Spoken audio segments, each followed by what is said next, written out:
Acara ini dipersembahkan oleh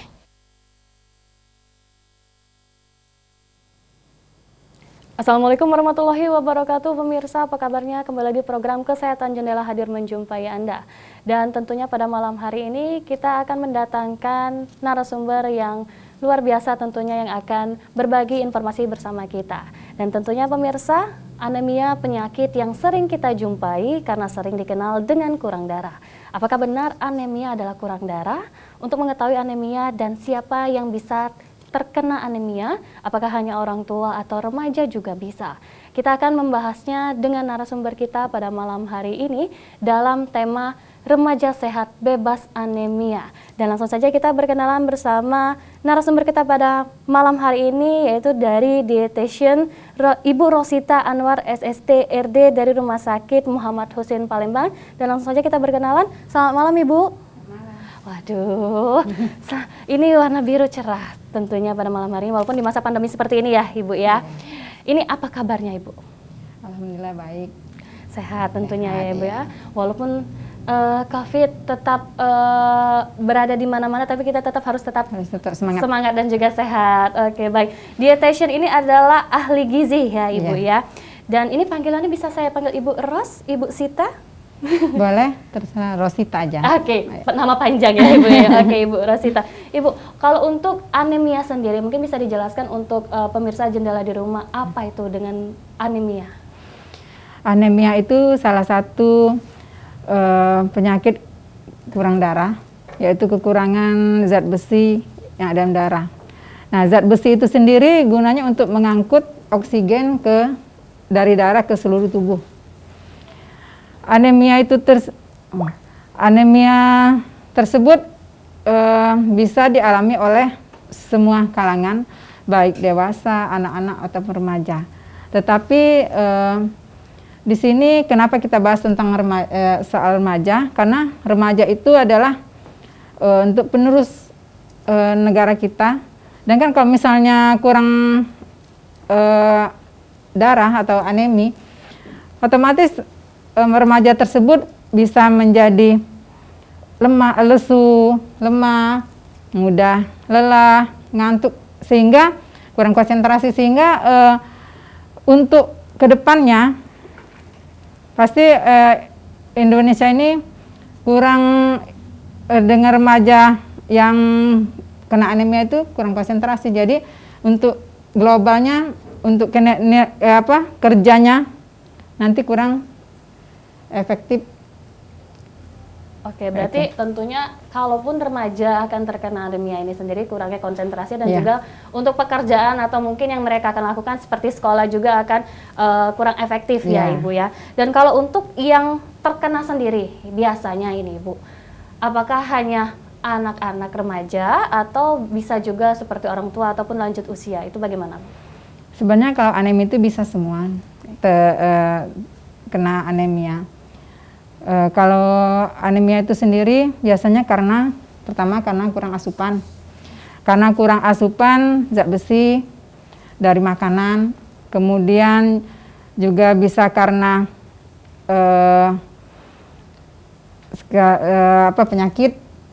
Jadi kalau kurang asupan biasanya itu karena asupan yang dimakan itu kurang, seperti yang banyak yang mengandung zat besi itu sendiri, yaitu pada daging yang berwarna merah, kemudian kacang-kacangan, terus kerang, sayur-sayuran warna hijau. Nah, itu banyak sekali bahan makanan itu yang mengandung zat besi. Kalau misalnya tidak bisa, ya itulah dengan asupan zat besi, vitamin nambah darah atau zat besi. Kemudian selain itu kita juga tidak boleh mengkonsumsi bahan makanan yang bisa menghambat penyerapan zat besi, seperti kopi, teh, terus bahan makanan yang mengandung kalsium itu juga bisa menghambat penyerapan zat besi. Jadi selain obat juga bisa, seperti antasid untuk sakit emah itu juga bisa menghambat penyerapan zat besi. Jadi untuk orang tua yang punya anak remaja itu harus benar-benar diperhatikan dengan tanda-tandanya, terus asupan juga diperhatikan dari masa kecil. Karena kalau misalnya remaja itu kurang zat besi, terutama untuk remaja putri, itu nantinya ke depannya bisa menghasilkan pas sudah berkeluarga, bisa keguguran anaknya, terus anaknya bisa BBLR, lahir rendah, kemudian bisa juga prematur, kemudian bisa pendarahan katanya. Makanya harus dari sekarang kita harus mempersiapkan anak kita supaya tidak kekurangan zat besi. Oke, baik. Berarti untuk sejak dini ya, Ibu ya, berarti memang harus diperhatikan zat besi dan asupan zat besinya sendiri, baik itu makanan. Jadi harus tetap daging, sayur-sayuran ya Ibu ya, dan kacang-kacangan itu memang harus penting. Tadi ada obat mah ya Ibu ya, yang bisa menghambat asupan penyerapan zat besi itu tersebut. Bagaimana kalau si pasien atau mungkin yang terkena penyakit emas sendiri itu apakah bisa terkena anemia juga, atau selain dari dia terkena penyakit emas itu juga tidak boleh mengkonsumsi seperti obat mah ataupun yang lainnya? Itu khusus untuk penderita yang anemi. Jadi misalnya anemi itu misalnya kita kasih tablet penambah darah atau makan makanan yang mengandung zat besi. Nah itu jangan sampai antacid itu tidak dikonsumsi. Jadi mungkin dokter, makanya kita konsultasi sama dokter, mungkin dokter ada obat alternatif lain untuk sakit mah tersebut gitu. Oke, baik. Kalau untuk tanda-tanda sendiri Ibu, dari anemia sendiri itu seperti apa tanda-tandanya? Tanda-tandanya ya pucat, lemah, letih, lesu, terus kurang bersemangat, mudah ngantuk, tidak konsentrasi. Nah itu salah satu tanda-tanda dari anemi tersebut. Oke, berarti pucat, letih, lesu, lunglai ya Ibu ya, dan suka mengantuk. Itu adalah tanda-tanda gejala dari anemia sendiri.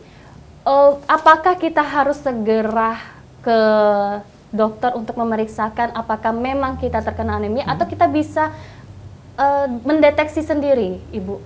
Nah, kalau misalnya sudah tanda-tanda begitu, apalagi pucat ya, kita selain kita bisa deteksi diri sendiri, kalau misalnya kurang puas kita bisa langsung ke dokter, minta periksa, cek darah, itu HB kita rendah atau normal gitu. Karena kita juga tidak bisa melihat secara itu, mungkin dia kena penyakit lain kan, tapi kita untuk ibaratnya deteksi dini bisa kita lihat begitu. Oke, baik. Kalau mau yang lanjut kita ke dokter saja periksa darah. Oke, baik. Kalau untuk gejalanya sendiri ya Ibu, tanda-tanda dari anemia sendiri, apakah itu berulang? Atau apabila sudah satu kali kita sudah merasakan seperti lesu, letih, lunglai, pucat, dan ya suka mengantuk, itu apakah kita langsung periksakan atau memang tunggu dia berulang baru kita akan periksakan? Kalau misalnya sudah ada tanda-tanda begitu, lebih baik kita misalnya belum mau ke dokter, kita bisa coba makan makanan, mengkonsumsi makan-makanan mengandung zat besi. Misalnya yang saya sebut tadi, daging-dagingan, kerang, terus kacang-kacangan. Kalau misalnya juga belum bisa, juga bisa kita mengkonsumsi zat besi langsung, tablet penambah darah ya. Nah terus juga kita tidak harus makan makanan yang memang menunjang penyerapan zat besi itu sendiri, seperti vitamin B12, asam folat, dan vitamin C. Nah itu bisa membantu penyerapan zat besi yang kita konsumsi. Oke, berarti apabila sudah kita adanya gejala seperti pusing, lesu, pusing juga termasuk? Iya. Oke, pusing, lesu, lunglai, letih ya Ibu ya, dan juga suka mengantuk, pucat juga. Ada baiknya mengkonsumsi makanan-makanan yang mengandung zat besi, daging, kacang-kacangan, sayuran hijau, dan juga vitamin penambah darah ya Ibu ya. Kalaupun ada yang alergi mungkin Ibu dengan makanan seperti daging ataupun sayur, dikatakan ada beberapa sayuran, itu bagaimana? Kalau misalnya alergi, tapi kan tidak semua bahan makanan alergi kan. Misalnya daging bisa mengkonsumsi makanan yang lain. Oke. Kalau misalnya kacang-kacangan bisa mengkonsumsi lain, kan enggak hanya satu bahan makanan kayak itu. Jadi banyak bahan makanan itu sumber zat besi. Oke, baik. Baik, Ibu Rosita, nanti kita akan lanjutkan kembali, Ibu. Dan untuk pemirsa di rumah yang ingin berinteraktif, bisa di 0711364666. Kami akan kembali, tetap di Jendela.